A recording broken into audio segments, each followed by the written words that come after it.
ఓం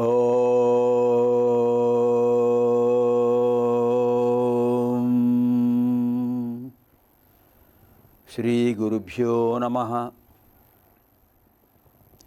వక్రతుండ మహాకాయ కోటి సూర్య సమప్రభ నిర్విఘ్నం కురు మే దేవ సర్వకార్యేషు సర్వదా. శరదిందు వికాసమందహాసాం స్ఫురదిందీవరలోచనాభిరామాం అరవింద సమాన సుందరాస్యాం అరవిందాసన సుందరీముపాసే. అజ్ఞానతిమిరాంధస్య జ్ఞానాంజనశలాకయా చక్షురున్మీలితం యేన తస్మై శ్రీగురవే నమః. వ్యాసం వసిష్ఠనప్తారం శక్తేః పౌత్రమకల్మషం పరాశరాత్మజం వందే శుకతాతం తపోనిధిం. శృతిస్మృతిపురాణానాం ఆలయం కరుణాలయం నమామి భగవత్పాదం శంకరం లోకశంకరం. నారాయణం నమస్కృత్య నరం చైవ నరోత్తమం దేవీం సరస్వతీం వ్యాసం తతో జయముదీరయేత్. అష్టాదశ పురాణేషు వ్యాసస్య వచనద్వయం పరోపకారః పుణ్యాయ పాపాయ పరపీడనం. మద్వయం భద్వయం చైవ భ్రత్రయం వచతుష్టయం అనాపలింగకూస్కాని పురాణాని పృథక్ పృథక్. అష్టాదశ మహాపురాణాంతర్గత శ్రీ మార్కండేయ మహాపురాణ ప్రవచన కార్యక్రమాయ సర్వేభ్యः సందర్శక మహాశయేభ్యः సంస్కృత భాషా జిజ్ఞాసుభ్యశ్చ శుభస్వాగతం. కేయూరాణి న భూషయంతి పురుషం హారాన చంద్రోజ్వలాః న స్నానం న విలేపనం న కుసుమం నాలంకృతా మూర్ధజాః. వాణ్యేకా సమలంకరోతి పురుషం యా సంస్కృతా ధార్యతే క్షీయంతేఖిలభూషణాని సతతం వాగ్భూషణం భూషణం. పఠామి సంస్కృతం నిత్యం వదామి సంస్కృతం సదా ధ్యాయామి సంస్కృతం సమ్యక్ వందే సంస్కృతమాతరం. సంస్కృతస్య ప్రసారాయ నైజం సర్వం దదామ్యహం. సంస్కృతస్య సదా భక్తః వందే సంస్కృతమాతరం. సంస్కృతస్య కృతే జీవన్ సంస్కృతస్య కృతే యజన్ ఆత్మానమాహుతం మన్యే వందే సంస్కృతమాతరం. పాణినిం సూత్రకారం చ భాష్యకారం పతంజలిం వాక్యకారం వరరుచిం ప్రణతోస్మి మునిత్రయం. నృత్తావసానే నటరాజరాజः ననాదఢక్కాం నవపంచవారం ఉద్ధర్తుగామः సనకాదిసిద్ధాన్ ఏతద్విమర్శే శివసూత్రజాలం. యః కార్యక్రమే దత్తాత్రేయస్వామినः దర్శనాత్ పరిపూర్ణ కృపా కటాక్షవశాత్ అదర్కः మహాంతం ఆనందం అప్రాప్నువత్ ఇది విషయः అధీతः. అద్య తత్ఫలితాంశः కథమితి అధ్యయనం కరవామహై. నిన్నటి కార్యక్రమంలో సమర్థ సద్గురువులైన దత్తాత్రేయ స్వామి వారి యొక్క పరిపూర్ణమైన కటాక్షం దర్శనం లభించి ఎంతో ఆనందం పొందాడు అదర్కుడనే విషయం తెలుసుకున్నాం. తత్ఫలితంగా అదర్కుడు ఎటువంటి ఫలితాన్ని పొందాడు, ఎటువంటి విశేషమైన ప్రతిపత్తిని పొందాడు అనే విషయాన్ని వాడు అధ్యయనం చేద్దాం.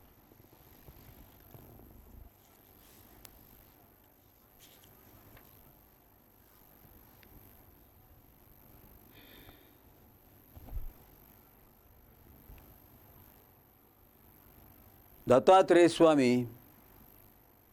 అభయప్రదానం చేస్తూ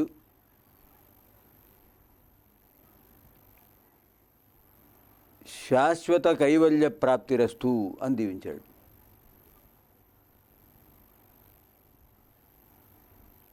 నీకు శాశ్వతమైన కైవల్య స్థితి కలుగుతుంది, శాశ్వతమైన మోక్షం కలుగుతుంది. జనన మరణ రాహిత్య స్థితి కలుగుతుంది అని అనుగ్రహించాడు. నీకు కొన్ని సందేహాలున్నాయి, ఆ సందేహాలు నివృత్తి చేస్తాను అని చెప్పాడు గురువు. అతని సందేహాలు ఏమిటో ఆయనకు తెలుసు. ఎలా నివృత్తి చేయాలో సమర్థ సద్గురువులో తప్ప మరొకళ్ళకు తెలియదు కదా.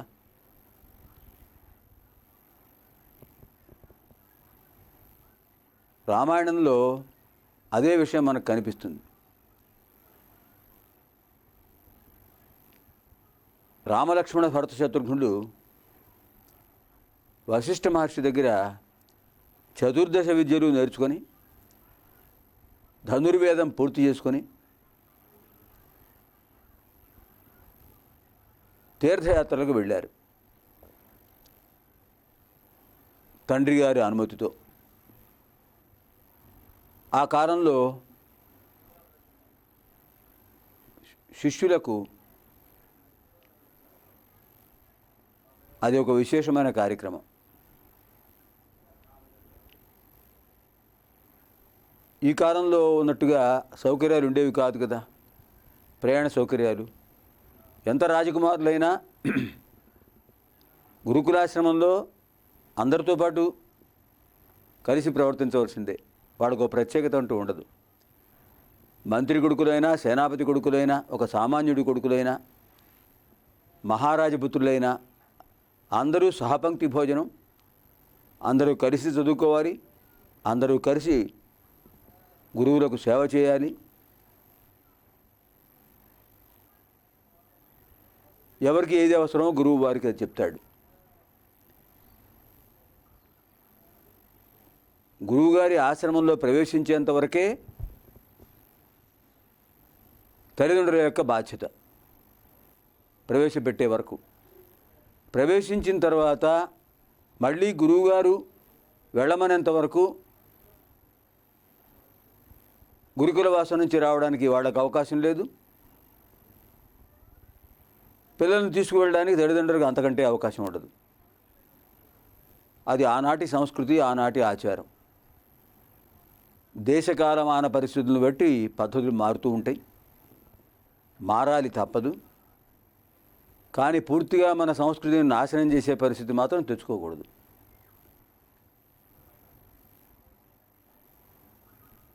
అప్పుడు స్వయంకృతాపరాధం, దానికి ప్రత్యామ్నాయం లేదు, శిక్ష అనుభవించవలసిందే.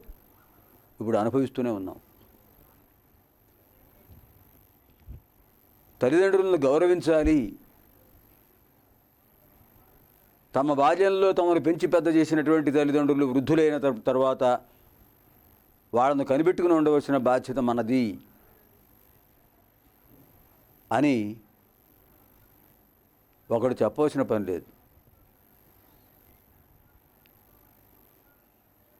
ఈనాటి సమాజంలో పూర్తిగా లుప్తం అయిపోయింది ఆ సంస్కృతి.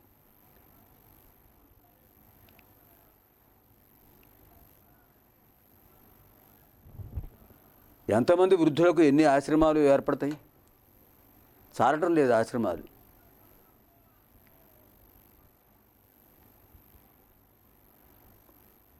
వృద్ధులందరికీ ఆశ్రయం కల్పించడానికి ఎన్ని ఆశ్రమాలు కావాల్సి వస్తాయి?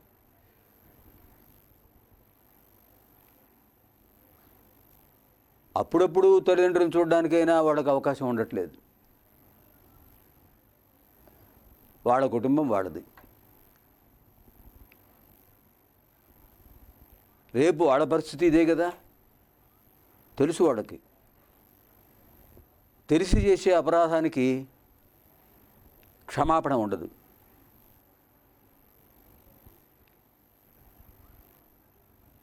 ఇది మన సంస్కృతి కాదు. విజాతీయ సంస్కృతి, విధర్మ సంస్కృతి, విదేశీయ సంస్కృతి.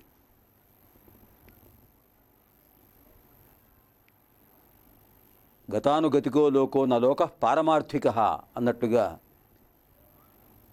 ఒకదాని వెంట గొర్రెల మందలాగా వెళ్ళిపోతుండవే తప్ప ఇది మంచిదా కాదా అనే విచక్షణా జ్ఞానం కనిపించటం లేదు. తస్మాత్ శాస్త్రం ప్రమాణంతే కార్యకార్య వ్యవస్థితవు, అది గుర్తుపెట్టుకున్నది. ఏది చేయాలి ఏది చేయకూడదు శాస్త్రం చెబుతోంది. పెద్దలను అడిగి తెలుసుకుందాం, శాస్త్ర పరిశీలన చేద్దాం అనే ఆలోచన ఉండటం లేదు. తత్ఫలితంగా అనేక రకాల మానసిక ఉద్విగ్నతలకు, ఆవేదనలకు, ఆందోళనలకు లోనైపోయి ఆదివ్యాధులకు గురైపోయి చివరి చూపు కూడా పిల్లలకు అందని స్థితిలో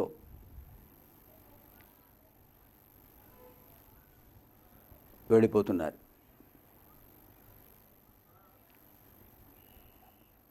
కారణం ధర్మగ్లాని.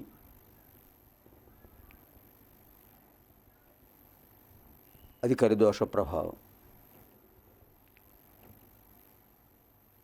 అని మనం విస్మరించి ఊరుకుంటే క్షమార్హం కాదు. 10 సార్లు చెబితే ఒక్కసారైనా వినిపిస్తుంది. ఇది మన కర్తవ్యం. వృద్ధులైన తల్లిదండ్రులను చూడాలి అనే బాధ్యత ఒక్కసారైనా వాళ్ళకి కలిగితే ఆ పలకరింపులు కానీ, ఓసారి వాళ్ళని చూడడం కానీ, వాళ్ళ రక్షణ బాధ్యత తీసుకోవటం కానీ జరుగుతూ ఉంటుంది.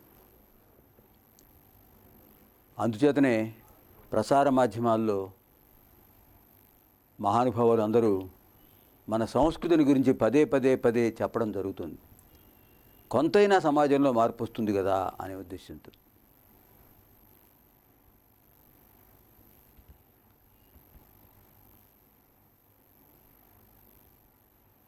అదర్కుడు పూర్తిగా శరణాగతి పొందాడు. దత్తాత్రేయ స్వామి అదర్కుడికి చెప్పాడు, నాయన, మనోవైకలభ్యానికి కారణం తెలుసుకో నువ్వు.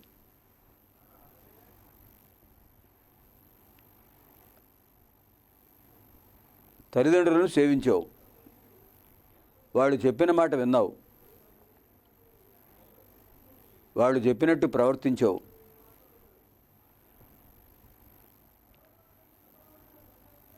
నీ సంతానాన్ని క్రమబద్ధమైనటువంటి జీవితం గడిపేటట్లుగా వాళ్ళని తయారు చేసావు.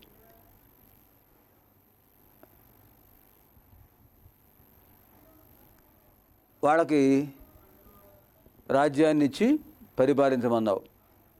రాజ్యం శత్రు హస్తగతమైంది. అలా అని నువ్వు కొంత నిర్వేదం పొందావు. కానీ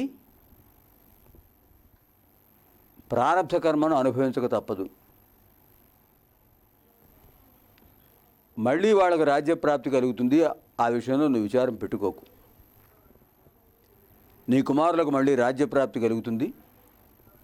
వాళ్ళు సుఖజీవనం చేస్తారు. ఆధ్యాత్మిక మార్గంలో ముందుకు సాగుతారు. ఇప్పుడు తరణోపాయం నువ్వు చూడాలి. తరణ ఉపాయం, సంకట స్థితిని దాటి ముందుకు వెళ్ళటం అనేది తరణ ఉపాయం. ఆ మార్గం ఏమిటో చూడు. మనోవైకలభ్యాన్ని దూరం చేసావు, బాగుంది.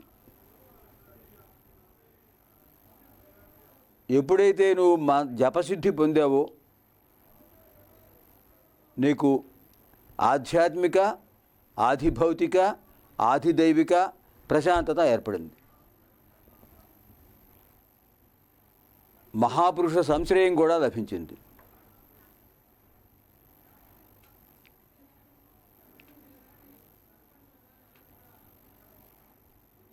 ఇప్పుడు తపస్సు నీకు కర్తవ్యం. శరీరాన్ని తపింపజేసేదే తపస్సు. జ్ఞానేంద్రియాలను అదుపులో పెట్టుకోవాలి, కర్మేంద్రియాలను అదుపులో పెట్టుకోవాలి.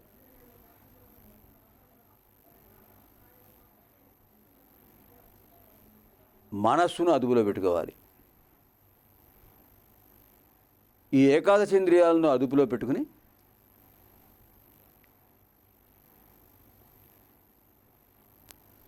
ప్రణవనాదాన్ని ఉపాసించు. మూలాధార చక్రస్థితమైనటువంటి బ్రహ్మనాదాన్ని ఉపాసన చేస్తూ షట్చక్రాలను అధిగమిస్తూ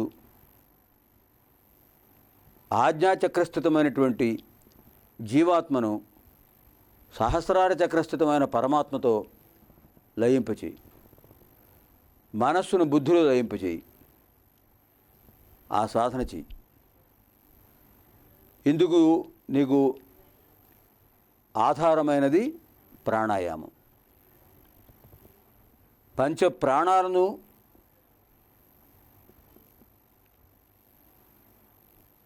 నిగ్రహించుకోగలిగి వాటి స్థితిలో వాటిని నియమింపజేసి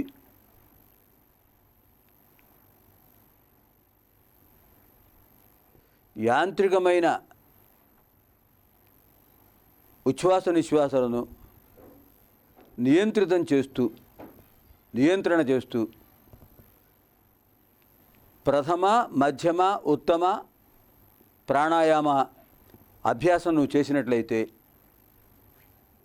నీకు సహస్రార చక్రస్థిత పరమాత్మ దర్శనం కలుగుతుంది అని యోగ ప్రక్రియను ఆ యోగిరాజు ఉపదేశిస్తున్నాడు.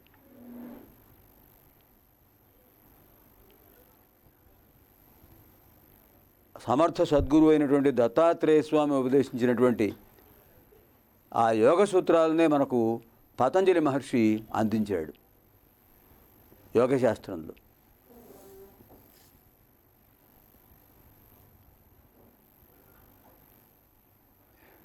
ఉన్మేష నిమేష స్థితిని మాత్రాకాలం అంటారు. ఉన్మేషశ్చ నిమేషశ్చ మాత్రాకాలో నిబధ్యతే. దత్తాత్రేయ స్వామి చెప్తున్నటువంటి యోగస్థితి ఉన్మేషశ్చ నిమేషశ్చ మాత్రాకాల ఇది నిబధ్యతే. మాత్రాకాలో నిబధ్యతే. ఉన్మేషము రెప్పను తెరచుట, కంటి రెప్పను తెరవటం, కంటి రెప్పను పైకి పెట్టడం, కంటి రెప్ప పైకి లేవటం ఉన్మేషం. నిమేషం కంటి రెప్ప ముడుచుకోవటం, రెప్పపాటు సమయం. ఒకసారి మన కంటి రెప్ప పడి లేస్తే ఉన్మేష నిమేషాలు జరగడానికి ఎంత సమయం పడుతుందో దాన్ని మాత్రాకాలము, మాత్రా సమయము అంటారు. అది మనకిక్కడ చెప్తున్నాడు దత్తాత్రేయ స్వామి. ఉన్మేషశ్చ నిమేషశ్చ మాత్రాకాల ఇది మాత్రాకాలో నిబధ్యతే. దాన్ని మాత్రాకాలం అంటున్నారు. ప్రాణాయామ స్థితులు 3 రకాలని చెప్పాడు ఆయన. ప్రాథమిక స్థితి, మాధ్యమిక స్థితి, ఉత్తమ స్థితి, ఉన్నత స్థితి. 3 స్థితులు. ప్రాథమిక స్థితిలో ప్రాణ సమయం అంటే ఉచ్ఛ్వాస నిశ్వాసల సమయం 12 మాత్రాకాల పరిమితితో ఉండాలట. 12 మాత్రాకాల పరిమితి ప్రథమ ప్రాణాయామ. ద్విగుణితం మధ్యమ ప్రాణాయామ, త్రిగుణితం ఉత్తమ ప్రాణాయామ. ఇది ప్రాణాయామ పద్ధతి త్రివిధ ప్రాణాయామ పద్ధతి. 3 రకాలని చెప్పాడు దత్తాత్రేయ స్వామి. ఆ 3 రకాల అభ్యాసం చేయమన్నాడు. ఇక్కడ మనం గమనించవలసింది అలర్కుడు నిమిత్తమాత్రుడు. సద్గురువు దత్తాత్రేయ స్వామి. తద్వారా మనకు బోధ జరుగుతోంది. పురాణాలు విజ్ఞాన భాండాగారాలు, విజ్ఞాన సర్వస్వాలు. మానసిక శారీరక స్వాస్థ్యాన్ని పొందటానికి ప్రాణాయామం ఎంత అవసరమైనదో చెబుతున్నాయి పురాణాలు. అన్ని పురాణాల్లోనూ ప్రాణాయామ అభ్యాసం గురించి చెప్పారు. మత్స్య పురాణంలోనూ మనం అధ్యయనం చేశాం.